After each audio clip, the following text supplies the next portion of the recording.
اور آل محمد کو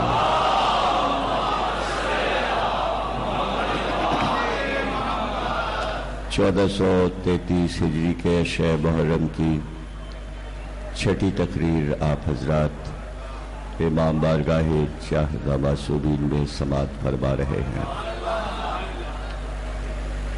معرفت الہی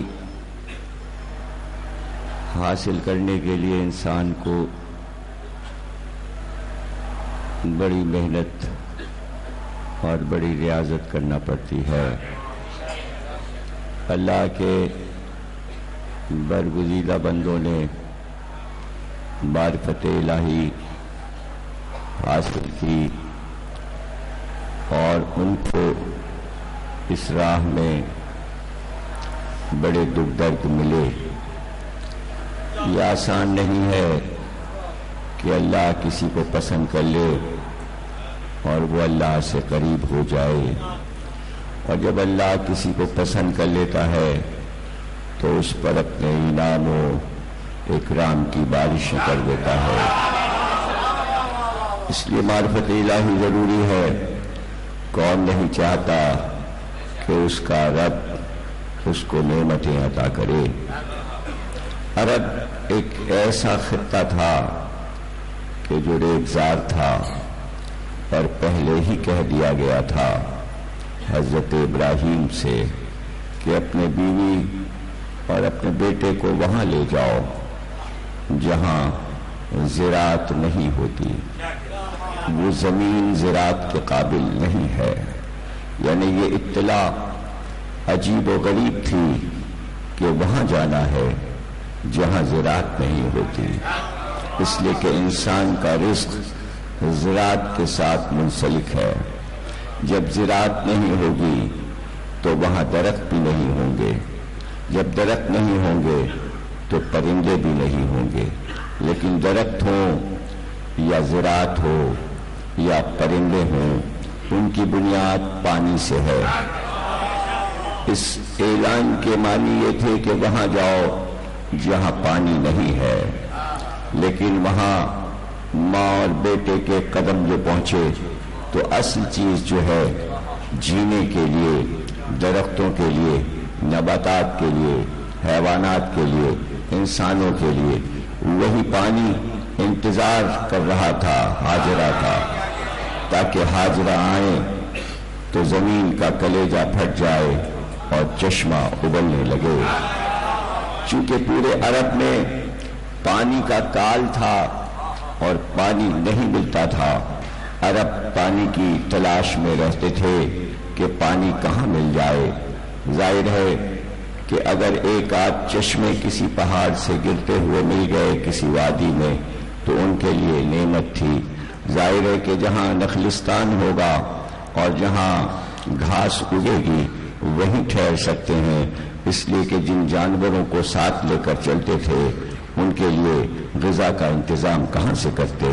اتنا بڑا جزیرہ تھا کہ اسی میں صدیوں سے چکرا رہے تھے، ان کو یہ بھی نہیں پتا تھا کہ آس پاس کتنے بڑے بڑے ملک ہیں، اور وہ اس صحرا سے نکلنا بھی نہیں چاہتے تھے۔ اور اسی تلاش میں ایک کارواں دوسرا کارواں صحراؤں میں بھٹکتا رہتا، پانی کی تلاش میں، کہیں پانی مل جائے وہیں ٹھہر جائیں گے۔ لیکن اتنے بڑے جزیرے میں، جزیرہ عرب میں بہت دور دور پانی تھا، اور اگر کبھی پانی مل گیا تو زندگی ہو جاتی تھی۔ لیکن اگر چلتے چلتے پانی نہیں ملتا تھا تو ان کو پتہ چل جاتا تھا کہ اب پانی نہیں ملے گا، ہمارے جانور بھی مر جائیں گے، اونٹ بھی مر جائیں گے، ہماری بھیڑ بکریاں بھی مر جائیں گی، اور پھر ہم بھی مر جائیں گے۔ تو ان کے یہاں یہ رسم تھی کہ جب وہ مایوس ہو جاتے کہ اب رزق نہیں ملے گا اور پانی نہیں ملے گا تو اپنے خیموں کو ہی وہ قبرستان سمجھتے تھے اور گڑھے کھود کر اس میں لیٹ جایا کرتے تھے، اوپر سے خیمے اوڑھ لیا کرتے تھے اور پھر اسی میں مر کے رہ جاتے۔ یہی ان کی قبریں ہوتی تھی۔ یہ زندگی کوئی زندگی تھی، یہ زندگی کوئی زندگی تھی۔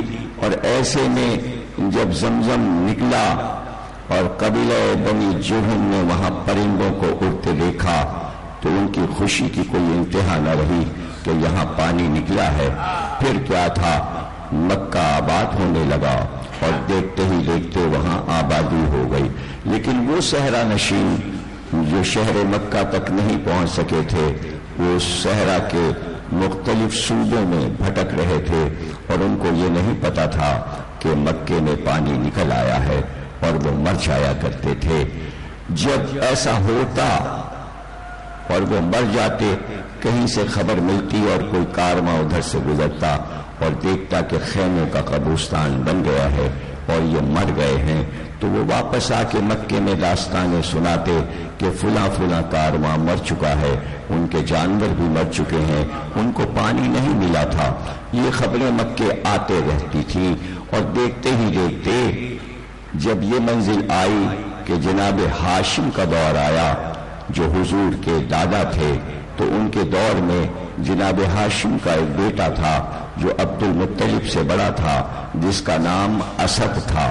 وہ 5-6 سال کی عمر کا تھا۔ محلے کے بچے اس کے دوست تھے۔ ایک دن اسد روتے ہوئے اپنی ماں کے پاس آئے، رونے لگے۔ ماں نے پوچھا کیا بات ہے؟ کہا آج میرے دوست میرے پاس بیٹھے رو رہے تھے اور وہ کہتے تھے اب گھر میں کھانے کو نہیں ہے۔ ظاہر ہے کہ جب پانی نہیں تھا تو کھیت کہاں سے اگتے اور گیہوں اور اناج کہاں سے آتا؟ دیکھتے ہی دیکھتے قحط پڑ جایا کرتا تھا۔ بچہ جب رویا تو ماں نے جتنا بھی گھر میں آٹا تھا وہ اٹھا کر اسد کو دے دیا اور کہا کہ یہ لے جا کر اپنے دوستوں میں تقسیم کر دو۔ اسد خوش خوش وہ آٹا لے کر گئے اور اپنے دوستوں میں تقسیم کر دیا۔ بچے بہت خوش ہوئے، ان کے گھروں میں روٹیاں پکی۔ لیکن جب شام کو جناب ہاشم آئے تو زوجہ نے پورا قصہ اسد کا سنایا۔ یہ سن کر ہاشم کی آنکھ میں آنسو آ گئے کہ ہم کس طرح مکے والوں کو سیراب کریں، پانی کہاں سے لائیں اور ہم کھانا کہاں سے لائیں؟ سوچتے سوچتے اٹھے اور زوجہ سے کہا اب ہم باہر کا سفر کریں گے، اور جو بھی جانور سال میں مرتے تھے ان کی کھالیں جمع ہوتی رہتی تھیں، ان ساری کھالوں کو جمع کیا اور اونٹ پر لاد کر ملک شام چلے گئے۔ کبھی ملک مصر گئے، سردیوں میں کسی اور ملک جاتے، گرمیوں میں کسی اور ملک جاتے۔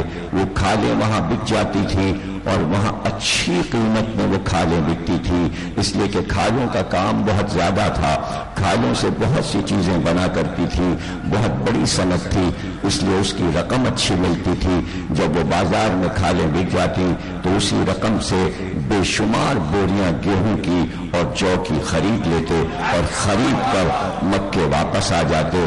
پھر ابو قبیس کی پہاڑی پر تنور لگا کر بہترین روٹیاں پکوا کر ڈھیر لگوا دیتے، اور اس کے بعد بڑے بڑے برتن تسلے لکڑی کے ہوتے اور اس میں اپنے ہی جانور حلال کر کے ان کا سالن پکاتے، شوربے والا سالن پکا کر اس میں بھر دیتے، اور اس کے بعد پہاڑی سے پکارتے مکے والوں آؤ دسترخوان تیار ہے۔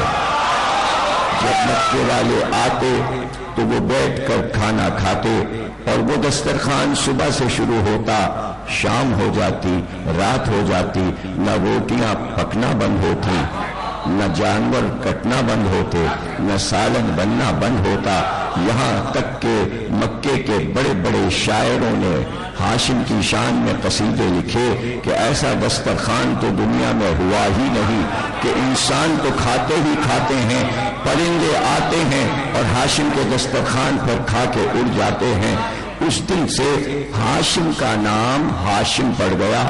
نام ان کا ہاشم نہیں عبداللہ تھا، لیکن لوگ ہاشم اس لیے کہنے لگے کہ جب وہ سالن پکوا چکتے تو روٹیوں کو توڑ توڑ کے اس برتن میں ڈالتے آستینیں چڑھا کر، تو عربی میں روٹیاں توڑ کر شوربے میں ڈالنے کو حشم کہتے ہیں، اور ہاشم اسے کہتے ہیں جو روٹیاں توڑ کر سب کو کھلائے۔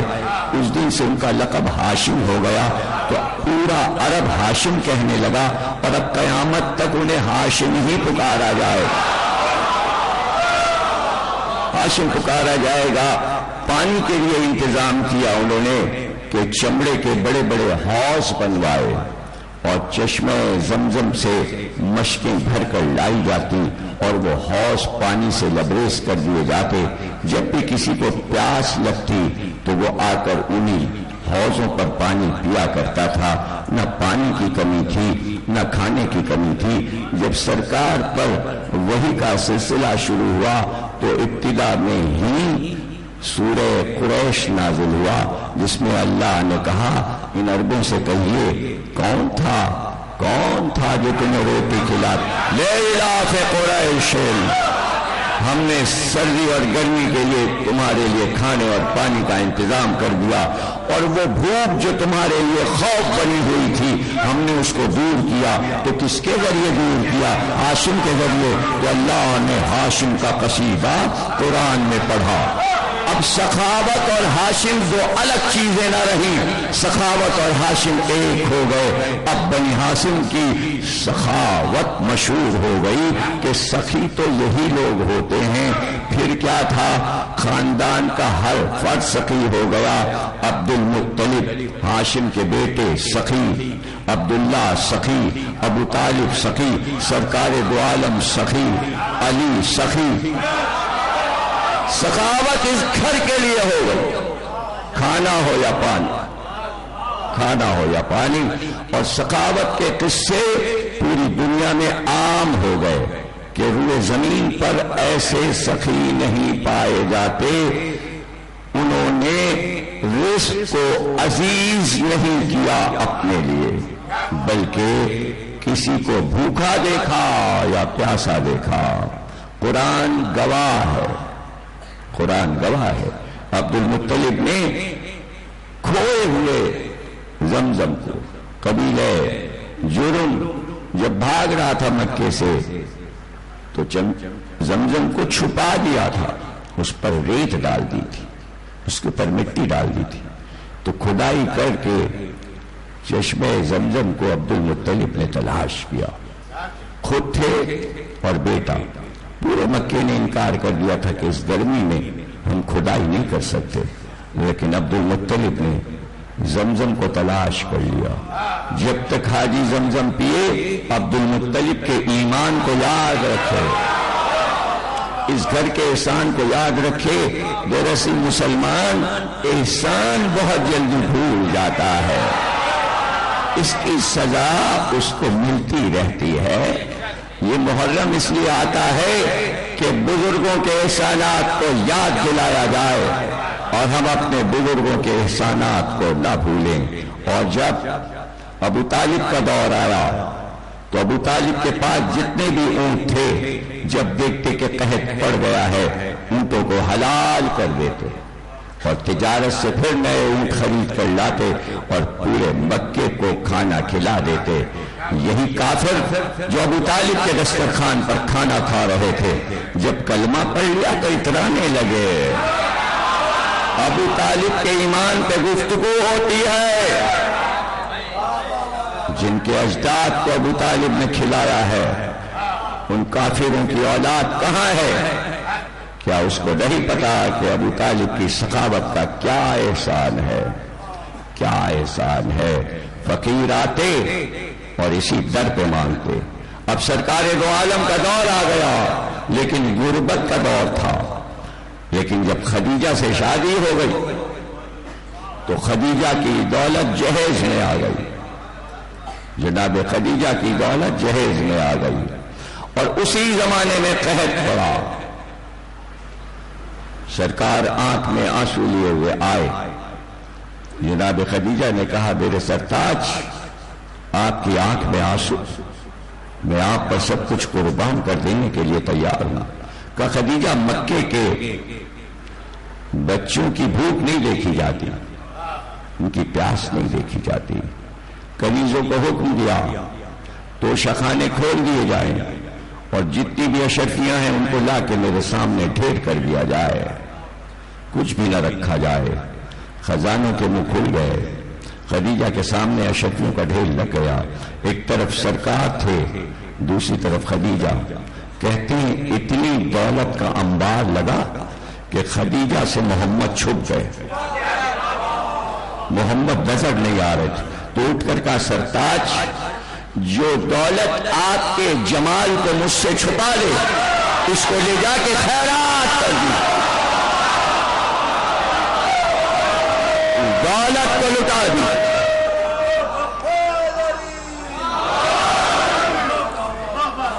ابھی کلمہ تو نہیں شروع ہوا، ابھی دین نہیں شروع ہوا، لیکن سرکار شہر والوں کی بھوک نہ دیکھ سکے، لوگ پوچھتے ہیں خدیجہ کی دولت کہاں گئی، اور کچھ احمق ہمارے اپنے یہ بحث کرتے ہیں کہ یہ مت پڑھا کیجئے کہ اسلام دولت سے پھیلا۔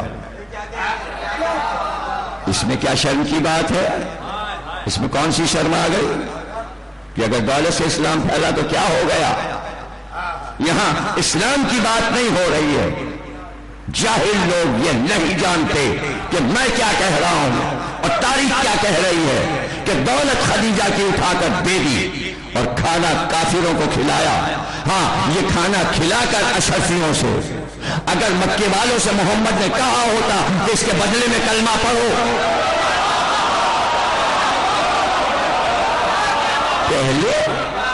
پہلے بات کو سمجھو، پہلے واقعات کے جزیات کو سمجھو، غور سے چیزوں کو پڑھو، نہیں سمجھ میں آتی تو اس سے پوچھو جو جاننے والے ہیں۔ قرآن کہتا ہے تمہیں کچھ نہیں آتا تو اس کے پاس جاؤ جو جانتا ہے۔ اہل بیت جانتے ہیں، قرآن جانتا ہے، دونوں چیزیں موجود ہیں۔ جاہل کیوں ہے مسلمان؟ قرآن ہے اور جاہل ہے، ذکر اہل بیت ہے اور جاہل ہے، تو کیوں؟ اس لیے کہ شرم آتی ہے قرآن سے پوچھیں اور اہل بیت سے پوچھیں۔ تو جب تک مزاج میں یہ بخالت رہے گی کہ پوچھیں کیسے، کچھ لوگوں کا طریقہ پوچھنے کا یہی ہوتا ہے کہ تنقید کرتے ہیں، اب تو بتائے گا، یہ طریقہ اچھا نہیں ہے۔ پوچھنے کا طریقہ ائمہ نے بتایا ہے کہ اگر بادشاہ بھی آ جائے اور پوچھنا چاہتا ہے تو اس سے کہو کہ دوزانو ہو کے ادب سے بیٹھے، علم کا احترام ہے، علم ایسے بدتمیزی سے نہیں لیا جاتا، سکھانے والے پر تنقید کر کے علم لینے کا طریقہ حرام ہے، وہ علم حرام ہو جاتا ہے کہ جس نے سکھایا ہے اس کی غیبت کرو یا اس کی برائیاں کرو، پھر وہ علم جیسے آتا ہے ویسے جاتا ہے، وہ علم کام نہیں آتا۔ یہ سب ائمہ کے اقوال ہیں۔ تو بھائی پوچھو کہ کیا سخاوت تھی بنی ہاشم کی، کیا سخاوت تھی جناب خدیجہ کی؟ فقیر آ گیا، فقیر آ گیا، فقیر آ گیا اور اس نے آواز دی۔ اب ابو جہل پیچھے پیچھے فقیر کے چلا، اس کو پتا تھا مکے کا کوئی دروازہ نہیں کھلے گا، وہ فقر سمجھتے تھے فقیر کو چھڑک دینا، ارے ہم خود محتاج ہیں، ہم تجھے کیا دیں گے؟ اور دولت مند بہت زیادہ بخیل ہو جاتا ہے، اسے ڈر لگا رہتا ہے اگر 2 روپے دے دیے تو کم ہو گئے۔ جیسے جیسے دولت بڑھتی ہے ویسے ویسے کنجوسی بڑھتی ہے، جیسے جیسے دولت بڑھتی ہے ویسے ویسے کنجوسی۔ نقشے آپ کے سامنے، نقشے آپ کے سامنے، پاکستان نالے میں چلا جائے، دولت مند ہوتے جا رہے ہوتے جا رہے ہیں۔ ارے کیا کرو گے اتنی دولت؟ نہیں، یہ مجبوری ہے ہماری، ہم بخیل ہیں، ہم بڑھاتے ہیں دیتے نہیں، ہم بڑھاتے ہیں ہم دیتے نہیں۔ ایک آج چیخے جا رہے ہیں ہم لوٹی دولت لائیں گے، ہم لوٹی دولت لائیں گے، اب یہ نہیں پتا کہ وہ آئیں گے تو وہ بھی یہی کریں گے، اس لیے کہ ہوتا تو یہی آیا ہے بھائی کہ جمع ہوا ہے بس جمع ہوا ہے، دینا نہیں ہے۔ خالت کی انتہا ہو گئی پاکستان میں تو کنجوسی عروج پہ پہنچ گئی۔ بھائی آپ بل ادا کر دیجئے حکومت کے، بجلی ہم پوری دے دیں گے، نہیں ہم نہیں دے سکتے، مرے یہ گرمی میں مرے اندھیرے میں مرے، ہم نہیں دیں گے، تو پیسے کہاں گئے؟ تو کیا اتنا محتاج ہے ملک؟ نہیں، محتاج نہیں ہے، محتاج کیا گیا ہے، اس لیے کہ انفرادی دولت بچا کے رکھنا ہے، وہ ہوس جو ہے دولت کی۔ اور سرکار نے سکھایا جب تک تم خدیجہ کی سخاوت نہیں پڑھو گے پاگلو، تو یہ کیسے سوئٹزرلینڈ کے خزانے واپس کیسے آئیں؟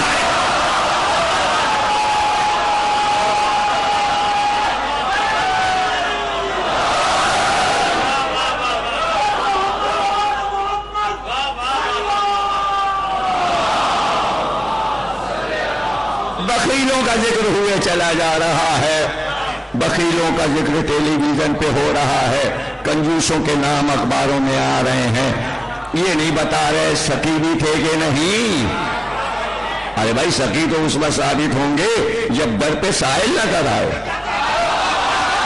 تاریخ میں کہیں نہیں ملتا کہ دولت مندوں کے در پہ سائلوں کی بھیڑ رہتی تھی۔ ضرورت مند عرب میں کون تھا جو بھوکا پیاسا نہیں رہتا تھا؟ آج نکلا ہے پیٹرول۔ خلافتوں کے زمانے میں پیٹرول نکل آتا تو جانے کہاں کائنات میں آگ لگ چکی ہوتی۔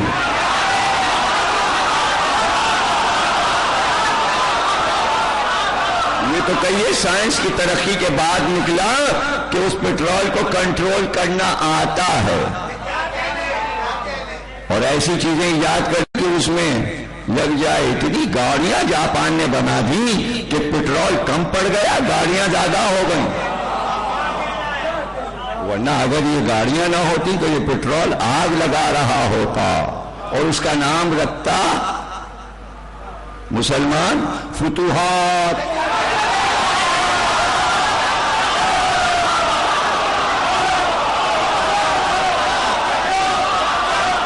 پورے ملکوں میں جہاز سے پیٹرول چھڑکاؤ کیا، ماچس لگا دی، چھڑکاؤ کیا، ماچس لگا، جلا جلا جلا پورا ملک جل گیا، فتح ہو گئی۔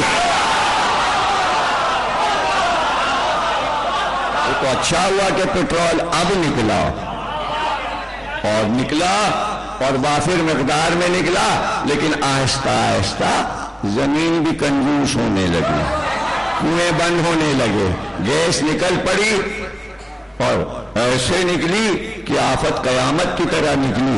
شروع میں لگا کہ باہر کے ملکوں تک جائے گی، نہیں صاحب ختم ہو جائے گی۔ 2 دن کی ہڑتال، 3 دن کے لیے بند، 4 دن کے لیے بند، چولہے بند، گاڑیاں کھڑی، رکشے کھڑے، ٹیکسیاں کھڑی، کم ہو گئی ہے، کم ہو گئی ہے۔ یعنی جیسے جیسے اللہ مال دیتا ہے انسان کی کنجوسی بڑھتی جاتی ہے۔ آل محمد کو جیسے جیسے دیتا گیا وہ لٹاتے ہیں۔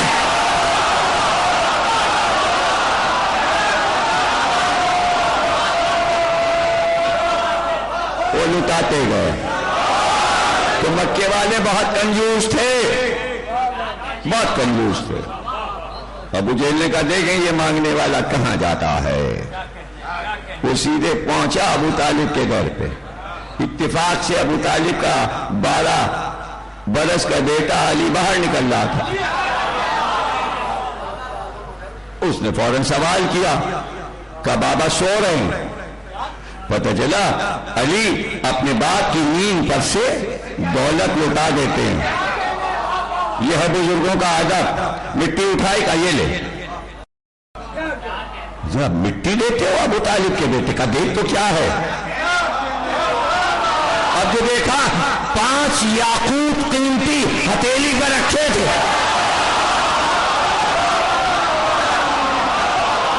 5 یاقوت بہت قیمتی۔ اس نے جلدی سے مٹھی بند کر لی، مٹھی بند کر کے چلا۔ اسے پتا تھا یہاں مکے میں لٹیرے بھی رہتے ہیں۔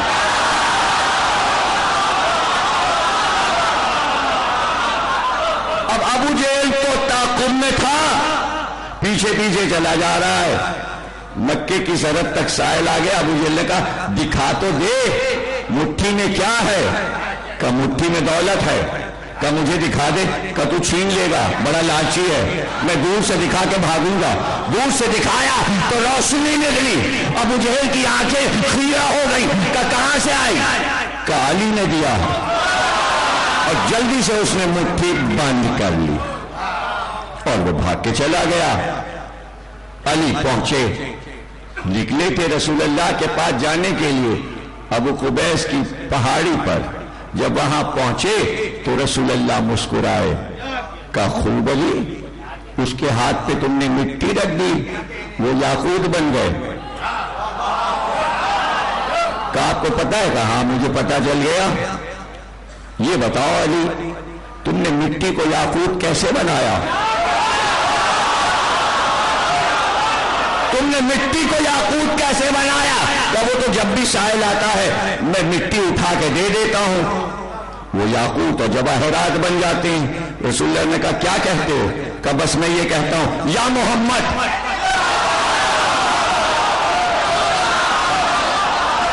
یا محمد کہتا ہوں مٹی یاقوت بن جائے۔ لیکن یا رسول اللہ، پرسوں ایک سائل آپ کے پاس بھی آیا تھا، آپ نے اسے مٹی دی تھی اور وہ یاقوت بن گئی، آپ کیا کہتے ہیں؟ رسول اللہ نے کہا میں مٹی اٹھا کر کہتا ہوں یا علی۔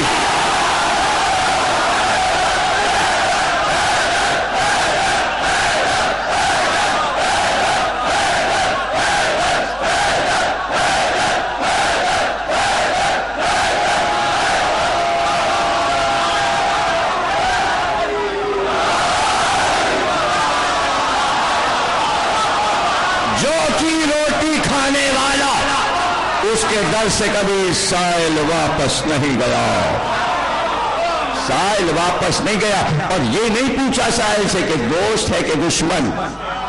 سخاوت کی شان یہ ہوتی ہے کہ یہ نہ پوچھا جائے اپنا ہے یا پرایا، صرف یہ دیکھا جائے کہ اس کا ہاتھ پھیلا ہوا ہے۔ یہ علی نے سکھایا ہے کہ ہاتھ پھیل گیا، بس اب پوچھنا نہیں ہے کہ اپنا ہے یا غیر، دے دیا اور وہ چلا گیا۔ علی کی بزم میں ذکر ہو گیا، بڑا سخی تھا حاتم طائی، 70 دروازوں سے دیتا تھا، 70 دروازے بنائے تھے اور ہر دروازے پر اس نے رکھا ہوا تھا مال، روٹی، سب چیزیں۔ فقیر آتا تھا، ایک در پہ مانگا، پھر دوسرے در پہ گیا، وہاں مانگا، حاتم طائی دوسرے در پہ پہنچ گیا، وہاں سے دیا، تیسرے در پہ، 70 دروں سے مانگ کے سائل جاتا تھا۔ علی نے کہا یہ کون سی سخاوت ہوئی کہ اس کو در در مانگنا پڑتا ہے۔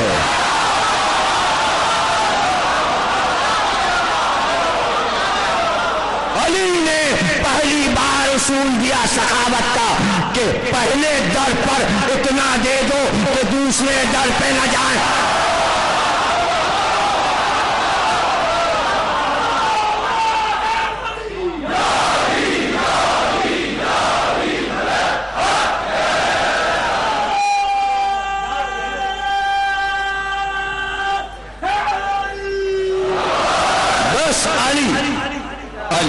زندگی ہے ہماری علی، اور ہمارا فارمولہ بہت مختصر ہے، اس کو زمانہ یاد کر لے۔ ایک کو مانتے ہیں، ایک کو، علی کو مانتے ہیں، ایک کو مانتے ہیں، ایک کو نہیں۔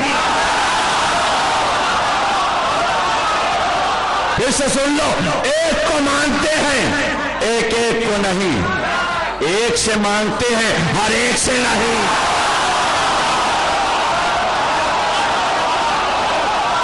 ایک سے مانتے ہیں، ایک در پہ اتنا ملا ہے اس لیے کبھی در بدلا ہی نہیں،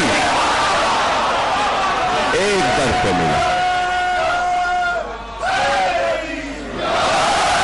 ایک در پہ ملا ہے اتنا کہ ہمیں ضرورت نہیں ہے کسی در پہ جانے کی، اور پڑھا لکھا جاہل کے در پہ کیسے جائے؟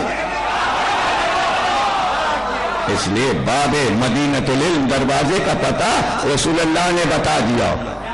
صرف علم نہیں، سب کچھ ملتا ہے، اس لیے کہ علم منبع ہے رزق کا۔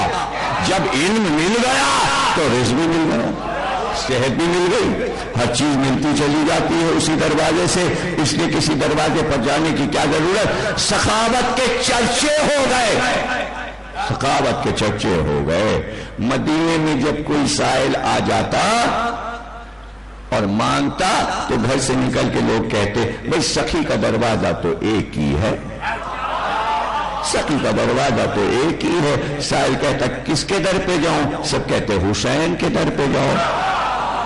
سائل سیدھا حسین کے در پہ جاتا اور جو اس کا سوال ہوتا اتنا ہی دیتے، اور جب بھی دیتے تو در سے ہاتھ نکال کے دیتے، باہر آ کے نہیں دیتے تھے۔ کہتے تھے سائل کو چہرہ نہیں دکھانا چاہیے، کہیں اس کے چہرے پر شرمندگی نہ آ جائے، اس لیے سائل کو شرمندہ کر کے حسین نہیں بھیجتے تھے۔ اس لیے ان کو پانی پلا کر عاشور کے دن یہ نہیں کہا اور تجھے پانی پلایا تھا ہمیں پانی دے دے۔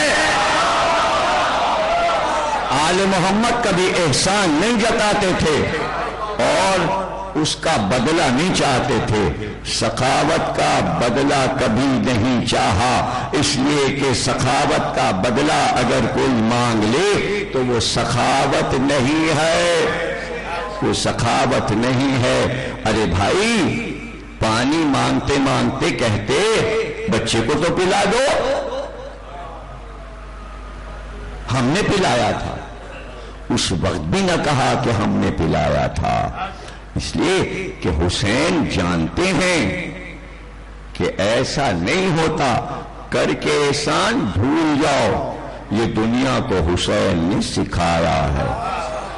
اب جہاں پشتہا پچھ سے یہ طے تھا کہ بلکتے بچوں کو بھوکا نہیں دیکھ سکتے اور پیاسا نہیں دیکھ سکتے، آج اسی حسین کے بچے پیاسے بلک رہے تھے، بھوکے بلک رہے تھے۔ اگر کوئی یہ کہہ دے کہ غریب تھے، نادار تھے، نہیں، ایسا بھی نہیں تھا۔ حسین خاندانی امیر تھے، ہاشم جیسا پردادا، عبد المطلب جیسا دادا، ابو طالب جیسا دادا، علی جیسا باپ، محمد جیسا نانا، جس کے سخاوت کے چرچے تھے، وہ حسین بہت امیر تھا۔ حسین کے پاس 9 چشمے ایسے تھے پانی کے، جن میں سے ایک چشمے کی قیمت 90,000 دینار تھی، یعنی کروڑوں روپے کا ایک چشمہ تھا جو علی نے اپنے ہاتھ سے کھودے تھے اور بنائے تھے، جس کو آج بیئر علی کہتے ہیں، اور مدینے کے باہر حاجی اس کی زیارت کرتے ہیں۔ وہ علی کے بنائے ہوئے چشمے اور کنویں تھے جس کی ملکیت حسین کے ہاتھ میں تھی۔ حسین چاہتے تو چشمے بیچ کر پورے لشکر یزید کو خرید لیتے، اس لیے کہ جتنی قیمت ابن زیاد نے کی تھی اس سے زیادہ قیمت دے سکتے تھے، لیکن حسین نے انسان خریدے نہیں، انسانیت کی توہین نہیں کی۔ اس لڑائی میں مال غنیمت نہیں ملے گا، صرف گردن کٹانی ہے اور گھر لٹانا ہے، ہاتھ کچھ نہیں آئے گا سوا شہادت کے، مگر چرچے ایسے رہ جائیں گے کہ کسی کا چرچا حسین کے مقابل رکھا نہ جا سکے گا۔ حسین کے نام کے ساتھ 50 نام لکھ لو، کیا حسین والی صفات اس لکھے ہوئے نام کو مل جائے گی؟ نہیں مل سکتی۔ ساتھ میں نام لکھ دینے سے صفات نہیں آ جاتی۔ کیا سخاوت تھی عرب میں کسی کے پاس، کیا شجاعت تھی حسین جیسی، کیا کبھی تلوار چلائی تھی عرب میں بدوؤں نے، کیا علی جیسی ذوالفقار چلائی تھی کسی نے؟ حسین کے پاس کاغذ پر بھی بیٹھنے کے لیے عزت دار چاہیے کہ جسے حسین سے ملایا جا سکے۔ دیکھو رسول اللہ نے بات ختم کر دی تھی کہ جب حسین لکھا جائے گا تو اس کے ساتھ ایک ہی نام لکھا جا سکتا ہے، حسین منی وانا من الحسین، یا محمد یا حسین، یا علی یا حسین۔ یہ ہیں برابر کے لوگ، یہ ہیں برابر کے لوگ۔ عادل عادل عادل، پکار ہے عادل کی، لیکن چاہیے عادل۔ حسین اسلام کے تمام اصول لے کر نکلے تھے اور بتایا میں غریب نہیں ہوں، میں محتاج نہیں ہوں۔ ایسی تیاری کے ساتھ نکلے تھے کہ لوگ دیکھ کر دنگ ہو گئے تھے۔ صرف حسین جو کمر میں پٹکا باندھے ہوئے تھے وہ اتنا قیمتی تھا کہ اگر اس کے جواہرات بک جاتے جو شہربانوں نے شادی کے دن دیا تھا، جو ان کا شاہی پٹکا آ رہا تھا 8000 برس سے، وہ پٹکا شادی کے دن امام حسین کو شہربانوں نے دیا تھا، وہ پٹکا حسین نے کبھی نہیں باندھا، کبھی نہیں باندھا، مگر کربلا میں باندھا۔ کیوں باندھا؟ کیا ضرورت پڑ گئی؟ کیا عاشور کے دن جب تیار ہوئے تو وہ قیمتی پٹکا کمر میں باندھ لیا، اس لیے باندھا کہ ہیرے جواہرات لوٹ لینا، میرے کپڑے نہ لوٹ کے لے جانا، میرا امامہ نہ لے جانا، میری ابا نہ لے جانا۔ اس لیے سب کو کانوں میں بندے پہنا کر گئے تھے، بندے لوٹ لے جانا، چادریں نہ چھیننا۔ کون حسین کی حکمتوں کو سمجھے؟ یہ محرم نہ ہوتا، یہ مجالس نہ ہوتی تو ہم بھی نہ سمجھ پاتے، ہم بھی کربلا سے جاہل رہ جاتے۔ جو ہم نے سیکھا مجلسوں سے، ہم چاہتے ہیں آنے والی نسلوں کو سکھا دیں، بتا دیں، ایک ایک نقطہ ذہن میں رہے، جب کوئی اعتراض ہو تو اس کا جواب دے سکو۔ حسین بہت امیر تھے، شہربانوں بہت امیر تھی۔ وفات ہو گئی جناب شہربانوں کی، اور پھر جناب ام لیلہ سے شادی ہوئی۔ قبیلہ بنی ثقیف کے امیر ترین سردار کی بیٹی تھی جناب ام لیلہ۔ پھر امام حسین کی شادی ہوئی امراء القیس کی بیٹی ام رباب سے۔ وہ یمن کا اتنا امیر آدمی تھا کہ اس کے پاس دولتوں کے انبار تھے، بیٹیاں اس کی 2 ہی تھیں، اور وہ جب ایمان قبول کرنے مدینے میں آیا تو اس نے اعلان کیا کہ اگر کوئی شریف اور اشرف اور نجیب ہے تو میں اس کے ہاتھ پر کلمہ پڑھنا چاہتا ہوں، اس لیے کہ میری ایک شرط ہے، اگر شریف ہوگا تو میرے کام آئے گا۔ یہ اعلان علی تک پہنچا، علی تک امراء القیس پہنچا۔ اس نے چہرہ دیکھا کہ بے شک آپ چہرے سے اور قامت سے نجیب اور اشرف لگتے ہیں، میں آپ کے ہاتھ پر بیعت کر کے کلمہ پڑھتا ہوں۔ علی نے کہا شرط کیا ہے؟ کہ شرط یہ ہے کہ میں بوڑھا ہو گیا ہوں اور اتنی دولت ہے میرے پاس، بیٹیاں 2 ہیں، میں چاہتا ہوں شریف خاندان میں بیٹیاں جائیں اور پھر یہ دولت میں اس کے حوالے کروں کہ میری بیٹیوں کی دولت کی حفاظت کرے تاکہ اس کے اولاد کے کام آئے۔ اس نے اپنی ساری دولت بیٹیوں کے نام لکھ دی تو علی نے کہا مت پریشان ہو، تیری بڑی بیٹی کی شادی میں اپنے بڑے بیٹے حسن مجتبی سے کرتا ہوں اور چھوٹی بیٹی کی شادی میں حسین کے ساتھ کرتا ہوں، لیکن میرے گھر کا دستور ہے کہ جب میں بیاہ کر لاتا ہوں بہویں تو خطاب خود عطا کرتا ہوں، میں تیری بڑی بیٹی کو ام فروا کا خطاب دیتا ہوں اور تیری چھوٹی بیٹی کو ام رباب کا خطاب دیتا ہوں۔ جناب رباب بہت امیر تھی، مولا علی نے ان کے لیے بہت بڑا گھر بنوایا مدینے میں انہی کی دولت سے، جس میں جناب ام رباب اور ام فروا کی والدہ رہی تا حیات، اور جب تک امراء القیس زندہ رہے اسی مکان میں رہے، اور پھر جب انتقال ہوا تو جنت البقیع میں دونوں دفن کیے گئے۔ لیکن جب تک ام رباب کی ماں زندہ رہی اور باپ زندہ رہے، اکثر ایسا ہوتا کہ اپنے بچوں کو لے کر اپنے مائکے چلی جاتی، اور جب وہ جاتی تو حسین 4 شعر پڑھا کرتے تھے، اور ان شعروں کا مفہوم یہ تھا کہ جس گھر میں رباب اور سکینہ نہ ہو مجھ کو وہ گھر اچھا نہیں لگتا، اس لیے کہ رباب اور سکینہ سے میں سکون پاتا ہوں۔ جب سنتی ام رباب کہ اشعار کا ورد کر رہے ہیں تو بچی کو لے کر واپس آ جاتی ام رباب۔ ایسے میں کربلا کا واقعہ درپیش ہو گیا۔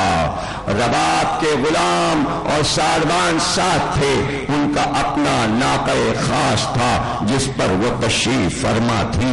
دولت کی کمی نہیں تھی، اگر چاہتے امام حسین تو جیسے خدیجہ نے اپنی دولت پیغمبر پر سے لٹائی تھی، اگر اشارہ کرتے ام رباب کو تو ام رباب اپنی دولت حسین پر سے فدا کر دیتی، لیکن حسین یہ نہیں چاہتے تھے کہ یتیم بچیوں کی دولت میں لے لوں۔ رباب نے ایک پورا وقت بنا دیا تھا اور وہ دولت باقی رہی۔ جب بعد کربلا واپس آئیں تو اسی دولت کو صرف کر کے حسین کی عزاداری کی بنیاد رکھی اور اپنی ہی دولت سے تبرک بنوا کر تقسیم کرتی تھی۔ مجلس میں پہلی بار تبرک بانٹنے کی رسم جناب ام رباب نے رکھی اور کھانا لنگر کھلوا کر ہر مجلس میں آنے والے کو کھانا کھلایا کرتی تھی۔ تو وہ حسین کو رونے آئے ہیں اور جب تک زندہ رہی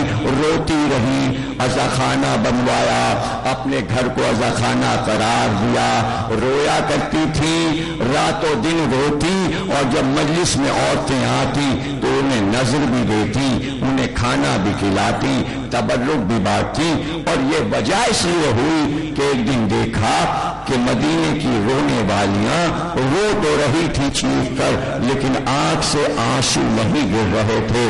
تو ام رباب نے بلا کر پوچھا کہ آنسو کیوں نہیں گرتے تمہارے؟ تو انہوں نے کہا ہم نے آج پورے دن کچھ کھایا نہیں، آنسوؤں کا تعلق غذا سے ہے، خالی پیٹ آنسو خشک ہو جاتے ہیں۔ اس دن سے جناب رباب نے مجلس میں تبرک رکھا۔ اب سمجھے کہ تبرک کیوں بڑھتا ہے؟ عزادار صبح کو گھر سے نکلتا ہے، پھر گھر واپس نہیں جاتا، رات تک مجلسیں کرتا ہے، اگر کھانا نہ کھائے تو یا علی کا نعرہ کیسے لگائے اور آنسو کیسے بہیں؟ اس لیے راستے میں لنگر کا دستور ہے کہ عزادار جا رہے ہیں اور کسی نے ہاتھ میں تبرک دے دیا تاکہ اسے کھا کر سبیل کا پانی پی لو، تاکہ اتنی طاقت ہو کہ یا حسین کہہ سکو، آنکھ سے آنسو گرا سکو۔ اے بی بی رباب، آپ پر سلام کہ آپ نے ہمیں رونے کا طریقہ اور سلیقہ بتا دیا۔ کیا کہنا جناب ام رباب کا؟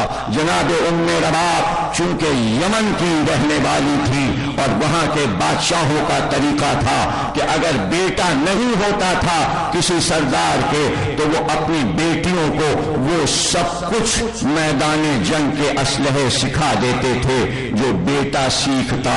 چونکہ امراء القیس کے بیٹا نہیں تھا اس لیے اپنی دونوں بیٹیوں کو تلوار چلانا بھی سکھائی تھی اور تیر و کمان سے تیر چلانا بھی سکھایا تھا۔ اس لیے جناب ام رباب اس علم کی ماہر تھی، لیکن شادی کے بعد کبھی نہ تلوار چھوئی نہ کبھی تیر و کمان چھوا، اس لیے کہ باپ لا الہ کہہ چکا تھا اور رباب کو گھر کا دستور معلوم تھا کہ یہاں شریعت میں عورت پہ جہاد ساقط ہے، اس لیے کبھی جناب ام رباب نے مڑ کر تلوار کی طرف نہیں دیکھا۔ لیکن اگر کسی کو کوئی علم آتا ہو، بھائی میں فضائل تو ختم کر چکا، اب میں مصائب پر آ رہا ہوں اور آپ تیار ہو جائیے، آج ننھے اصغر کا جھولا آئے گا۔ آپ کے ذہن میں رہے کہ آپ کو ام رباب کو ان کے 6 مہینے کے لال کا قصہ دینا ہے۔ مجلس آپ سنتے رہیے، میں نے آپ کو یاد دلا دیا۔ اگر کوئی علم کسی کو آتا ہے تو اس کی معلومات میں ہوتا ہے، اس کے ذہن میں ہوتا ہے۔ جناب ام رباب کے پاس یہ علم تھا کہ کمان جو ہوتی ہے اس میں کتنے وزن کا تیر لگتا ہے۔ کمان اس حساب سے بنتی ہے، اگر کمان بڑی بنے گی تو اس کا تیر کا وزن زیادہ ہوگا۔ جناب رباب کو یہ بات معلوم تھی کہ کمان میں جو ڈوری باندھی جاتی ہے، جس وقت اس مضبوط ڈوری کو باندھتے ہیں تو پہلے اس میں ایک پتھر لٹکاتے ہیں اور پھر کمان کو ہاتھ میں لے کے دیکھتے ہیں کہ ڈوری کہاں تک کھینچتی ہوئی جاتی ہے، ڈوری ٹوٹتی تو نہیں، کتنا وزن اٹھا سکتی ہے۔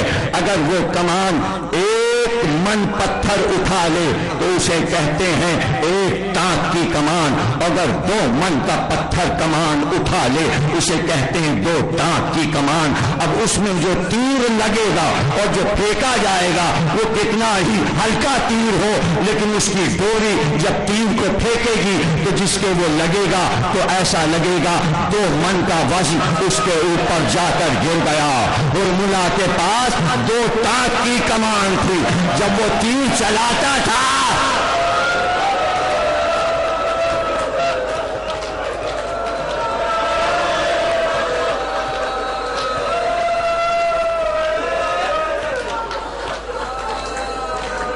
بس اتنا ہی تو کہا تھا رباب نے، ایک عمل کیا اور ایک جملہ زبان سے کہا۔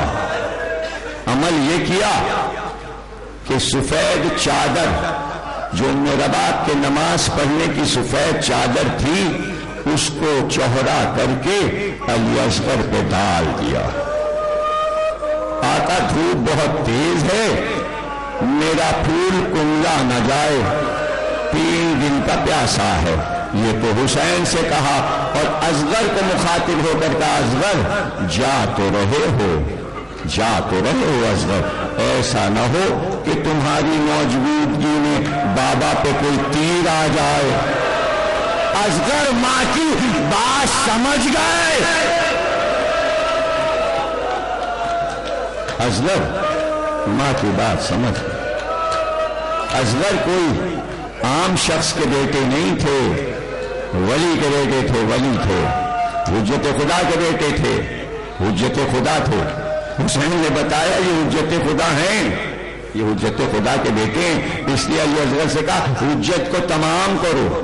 آپ جو یہ جھک جھک کے سلام کرتے ہیں حضرت حجت، حضرت حجت الاجل، حضرت حجت کیا مطلب ہے؟ حضرت حجت یعنی آدم سے لے کر خاتم تک کے پورے دین کی حجت کو آ کے تمام کریں گے۔ جملہ ضائع نہ کرنا، جو حجت امام مہدی کے پاس ہے کل حجت علی اصغر کی مٹھی میں تھی، مٹھی میں تھی۔ میں ایک دم سے مذاہب پڑھنے کا عادی نہیں ہوں، کل بھی میں نے علی اکبر کی پوری زبان حیات پڑھی، میں نے 1000 صفحے کی کتاب لکھی ہے علی اصغر پر۔ میں ایسے 5 منٹ کا قائل نہیں ہوں، چونکہ موضوع ہی یہ ہے، موضوع ہی ہمارا یہ ہے کہ ہم کربلا والوں کی تفصیل بتائیں، اس کی تفصیل بتائیں، اس کی تشریح کریں۔ ہاں لوگ کہتے ہیں علی اصغر 6 مہینے کے تھے تو 6 مہینے کے بچے کی زبان حیات کیا، لیکن علی اصغر نے زبان حیات 80 سال کے بوڑھے سے آگے بڑھا دی، اس لیے کہ وہ جانے جو نفسیات کو سمجھے، جو ہر علم جانتا ہو۔ چھوٹے بچے کو پالنا بھی ایک علم بنا ہوا ہے، وہ بھی سکھایا جاتا ہے، وہ بھی میڈیکل سائنس میں پڑھایا جاتا ہے۔ جس نے بچے کا مشاہدہ کیا ہے وہ جانتا ہے 6 مہینے کی عمر تک بچہ مٹھی نہیں کھولتا، مٹھی اس کی بند رہتی ہے۔ یہ علی اصغر جو مٹھیاں بند کیے ہوئے ہیں اور مٹھی کھول نہیں رہے، اس میں کوئی راز ہے۔ ایک ہاتھ کی مٹھی میں حجت ہے اور اس مٹھی میں ہیبت ہے، اور ہیبت کا پتہ کیسے چلے گا؟ اس لیے کہ اللہ نے موسیٰ سے کہا تھا کہ مٹھی کھولو گے تو ید بیضا چمکے گا، جب ید بیضا چمکے گا تو روشنی پھیلے گی، مٹھی بند کرو گے تو اندھیرا ہو جائے گا۔ علی اصغر نے مٹھیاں بند کی ہوئی ہیں، ان کے پاس ید بیضا بھی ہے۔ علی اصغر صرف 6 مہینے کے بچے نہیں ہیں، آدم کی صفوت علی اصغر کے پاس ہے، نوح کا سفینہ علی اصغر کے پاس ہے، ابراہیم کی خلت علی اصغر کے پاس ہے، یوسف کی تعبیر خواب علی اصغر کے پاس ہے، موسیٰ کی ہیبت علی اصغر کے پاس ہے، عیسیٰ کا زہد اور روحانیت علی اصغر کے پاس ہے۔ اور یہ میں اس وقت نہیں بتا سکتا، میری کتاب پڑھو گے تو پتا چلے گا میں نے آدم سے علی اصغر کا موازنہ کیسے کیا، میں نے نوح سے موازنہ کیسے کیا، میں نے ابراہیم سے موازنہ کیسے کیا، میں نے یعقوب سے موازنہ کیسے کیا، یہاں تک کہ میری 5 تقریریں ہیں کہ میں نے مولا علی سے علی اصغر کو سامنے رکھ کر اس آئینے میں دیکھا ہے۔ آئیے دیکھیں اور آگے بڑھ جائیں۔ علی شب ہجرت سو گئے۔ علی کا کام ہے جب ہجرت کا دن آنے والا ہو تو سو جاؤ، اس لیے کہ ہجرت کی رات بڑی رات ہوتی ہے اور دن کو بڑا کام کرنا ہوتا ہے۔ علی اصغر کو معلوم تھا اس گھر کا علی جب کوئی بڑا کام کرتا ہے تو رات کو آرام سے سو جاتا ہے۔ شب عاشور کسی نے علی اصغر کے رونے کی صدا نہیں سنی، بہت آرام سے جھولے میں سو گئے۔ کل بڑا کام کرنا ہے، نام علی اصغر ہے، یعنی چھوٹے کو اصغر کہتے ہیں، سب سے کم عمر ہیں، کام سب سے بڑا ملا، فاتح اکبر بن گئے کربلا کے، ہیں کہنے کو علی اصغر۔ قرآن کا سب سے چھوٹا سورہ سورہ کوثر ہے۔ جب عرب کے قصیدوں کے مقابلے میں رسول اللہ سے کہا گیا سورہ کوثر لٹکا دو، یہ ایک چھوٹا سا سورہ سارے باطل اشعار کو باطل کر دے گا، تو قرآن کا سورہ بقرہ نہیں گیا، چھوٹا سورہ گیا اور عرب کی شاعری کو برباد کر دیا۔ حسین سب سے آخر میں سب سے چھوٹا سورہ لے کر آئے جس نے یزیدیت کو پامال۔ میں علی اصغر کے فضائل پڑھ رہا ہوں، مصائب بیچ بیچ میں آئیں گے۔ مٹھیاں نہیں کھلی تھی اور ماں سے رات بھر آنکھیں بند کیے خواب میں ماں کو دیکھتے رہے اور مسکراتے رہے۔ روئے کب؟ عاشور کو روئے، اور کیوں روئے؟ اس لیے کہ کب رویا جاتا ہے انبیاء کے خاندان میں؟ جب کسی عظیم رتبے کی طلب ہو تو رویا جاتا ہے۔ علی اصغر شہادت مانگ رہے تھے اور اسلام کی شریعت پکار رہی تھی، 6 مہینے کے بچے کو شہادت نہیں ملتی، یہ رو کے بارگاہ الہی میں معرفت الہی کی طلب کر رہے تھے۔ آج اگر تو مجھے شہادت دے دے تو تیرا اسلام قیامت تک سرخرو ہو جائے گا۔ شاید اذن مل گیا تھا، جبھی تو حسین آئے علی اصغر کو مانگنے کے لیے۔ علی اصغر کی خواہش پوری ہو گئی۔ ہاں اب جو علی اصغر چلے، رات کو علی اصغر شب ہجرت کے علی تھے، اب جو حسین کے ہاتھ پہ آئے تو غدیر کے علی بن گئے۔ بھائی علی ہاتھوں پہ بلند کیا جاتا ہے، اب غدیر کے علی بن کے چلے۔ علی حسین کے ہاتھ پر بلند تھا۔ ہاں حسین نانا کو ناکا بنا کے سواری عید کے دن بنا رہے تھے، علی اصغر نے حسین کے ہاتھوں کو سواری بنا دیا۔ لوگ سوچ رہے تھے رات کو کہ اے قاسم تمہارا بھائی علی اصغر بھی مارا جائے گا، تو سب اصحاب سوچ رہے تھے کیا ہوگا، علی اصغر کیسے مارے جائیں گے؟ تو قاسم نے کہا تھا کیا اشقیاء خیمے میں گھس آئیں گے؟ تو تصور بھی نہیں تھا کہ 6 مہینے کا بچہ میدان میں کیسے جاتا ہے۔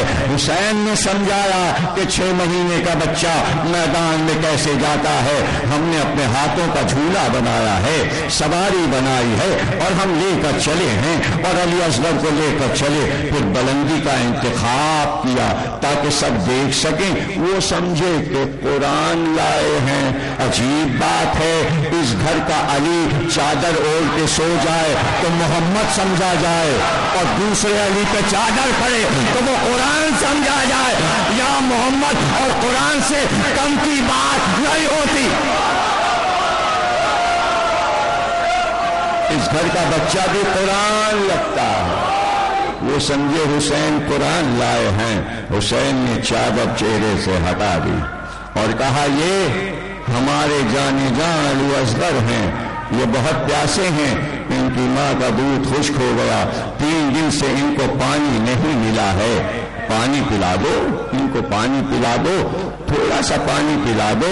یہ سخی کے خاندان کے ہیں، یہ ہاشم کے خاندان کے ہیں، یہ خدیجہ کے پوتے ہیں، یہ عبد المطلب کے پوتے ہیں، یہ علی کے پوتے ہیں، یہ محمد کے پوتے ہیں، تھوڑا سا پانی پلا دو، تمہارے دریا میں کچھ کمی نہیں ہو جائے گی، تمہارے پانی کے خزانے میں کمی، تھوڑا سا پانی، ذرا سا پانی پلا دو۔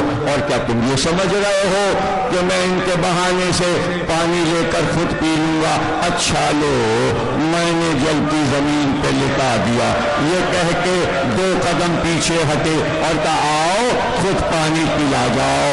کچھ دیر نہ گزری تھی کہ دوڑ کر علی اصغر کو اٹھایا اور اٹھا کر سینے سے لگا لیا، اس لیے کہ حسین کو مکے کا منظر یاد آ گیا۔ تقریر یہاں سے شروع ہوئی تھی، اسماعیل نے ایڑیاں رگڑی تو چشمہ زمزم پھوٹ نکلا۔ یہ فقر اسماعیل ہے، اگر ذرا سے ایڑی کو جنبش دے گا تو چشمہ نکل آئے گا، چشمہ نکل آئے گا تو پھر سیراب کیا جائے گا علی اصغر، پھر یہاں پر دوسرا کعبہ بن جائے گا، کربلا نہیں کربلا ہمیں تو کربلا بنانا ہے۔ اس ہیں اگر میں یزید کی بیعت کر لوں تو تمہیں پانی مل جائے گا۔ میری طرف غور سے دیکھنا، عیسیٰ بولے تھے، موسیٰ بچپن میں بولے تھے، یوسف کے لیے گہوارے کا بچہ بولا تھا۔ قرآن میں بچوں کے بولنے کی گواہی ہے، گھبرا نہ جانا، دلیلیں میں پہلے دے رہا ہوں، آیات قرآن میں دیکھ لینا۔ ایک بار حسین کے کہنے پر علی اصغر کے ہونٹ کھلے، آواز آئی لا واللہ لا حول ولا قوت الا باللہ، لا واللہ۔ حسین کا بچہ بولا، فخر عیسیٰ ہے اس لیے بولا، فخر موسیٰ ہے اس لیے بولا، اور اس کے بعد کہا اب حجت کو تمام کرو۔ کیا حجت تمام ہوئی؟ حجت تمام ہو گئی، حجت تمام ہو گئی۔ پھر کلمے کو دوہرایا، اب اس نے کہا احتا کلام الحسین۔ حسین تو بولے ہی نہیں تھے، پتہ چلا علی اصغر کی آواز سب سن چکے تھے۔ عمر سعد نے کہا یہ معجزہ اگر عام ہو گیا کہ حسین کے گھر کا بچہ ہاتھوں پہ بولتا ہے تو یہ جا کے حسین کے قدموں پہ گر جائیں گے اور واقع کربلا میں یزید کی فتح رک جائے گی، پھر ہمارا مقصد ختم ہو جائے گا۔ اس لیے جلدی سے ہرملا کام کو تمام کر دے، اور گھوڑے کی آڑ میں گھوڑے سے اتر کر بیٹھا، 2 ٹاک کی کمان اپنے کاندھے سے اتاری، تقریر خاتمے پر پہنچ رہی ہے، کمان میں تیر جوڑا، لیکن تیر 3 بھال کا تھا، 3 رخ تھے تیر کے، اور اس کو کمان میں جوڑا، اور جوڑ کر اب جو نشانہ لیا تو سنسناتا ہوا تیر چلا۔ جب بھی مورخ سے تاریخ میں پوچھا گیا کہ جب تیر چلا تو کیا ہوا، جب تیر چلا تو کیا ہوا، مورخ نے ایک ہی جملہ لکھا کہ جب تیر آیا تو علی اصغر حسین کے بازو میں لٹک گئے، تیر سے گلا پیوست ہو گیا، تیر بازو سے نکل گیا، علی اصغر ذبح ہو گئے۔ بھائی مساعد کے لیے تیار ہو جاؤ، بچے کا جھولا آنے والا ہے، علی اصغر کا جھولا، رباب کا ارمان۔ بھائی ایک بار حسین کی نظر گئی، دیکھا لہو گلے کا چلا، آگے بڑھ کر چلو میں لے کر چاہا آسمان کی طرف پھینکے، آواز آئی نہیں حسین نہیں، چاہا زمین کی طرف پھینکے، آواز آئی نہیں، رزق نہیں اٹھے گا، بارش نہیں ہوگی۔ ایک بار چلو کو لے کر چہرے پر ملا، پھر دیکھا لہو ابلا، پھر چلو میں لیا، پھر چہرے پہ ملا، بھائی میری طرف دیکھنا۔ اب حسین نے دیکھا کہ لہو نہیں رکتا، پھر بار مٹھی کو لگاتے اور لہو کو لے کر علی اصغر کے کپڑوں پر ملتے جاتے، یہی تمہارا کفن ہے، یہی تمہارا غسل ہے علی اصغر، بچے کے کپڑے پر وہ لہو مل لیا اور اس کے بعد واپس ہوئے اس طرح کہ اصغر کو سنبھال کر گود میں لے کر چلے تو اب سر جھکائے ہوئے چلے اور یہ کہتے چلے پروردگار تیری تصویر تیری بارگاہ تیرے سامنے حسین سر کو جھکائے چاہا خیمے تک جائیں پیچھے ہٹتے گئے پھر آگے بڑھے لیکن آواز نہ دی پھر پیچھے ہٹے 7 بار ایسا کیا اور اس کے بعد ہمت کر کے در خیمہ پہ آواز دی ام رباب ہو گئی تقریر ام رباب کہتے ہیں رباب سے پہلے سکینہ دوڑ کر در خیمہ پر آئی اور بے اختیار کا بابا پانی پلا لیا اصغر کو پانی مل گیا بھائی میری طرف دیکھ رہا سکینہ کہہ تو رہی تھی کہ بابا پانی مل گیا لیکن کہتے ایک بار ڈر کر سکینہ پیچھے ہٹی اور گھبراتے کا بابا یہ چہرہ لال کیوں ہے یہ آپ کے چہرے پہ لہو کیسا ہے یہ بھیا علی اصغر کے کپڑوں پہ لہو کیسا جواب نہیں ہے حسین کے پاس جواب نہیں ہے رباب آگے بڑھی زینب آگے بڑھی زینب نے آگے بڑھ کے سکینہ کو گود میں اٹھا لیا اور زور سے بچی کو لپٹا لیا میں کہوں زینب بی بی نے سکینہ کو اس کے بھائی کا پرسہ دیا ہے بچی کو سینے سے لگایا ہے جب کوئی ایسی بات ہو جاتی ہے اور بچے کی نظر پڑ جائے تو بزرگ بچے کو لپٹا لیتے ہیں کہیں بچہ اپنی جان نہ دے دے ارے سکینہ بی بی نے اس کنسینی میں کیا دیکھا بھائی گریا کم نہ ہو مجھ کو نہ دیکھو اصغر کو یاد کرو ماتم کرو ننھا مجاہد علی اصغر رباب کلال علی اصغر شیر خان پیاسا علی اصغر میرا سینہ پھٹ رہا ہے ماتم کرو آواز آئے ماتم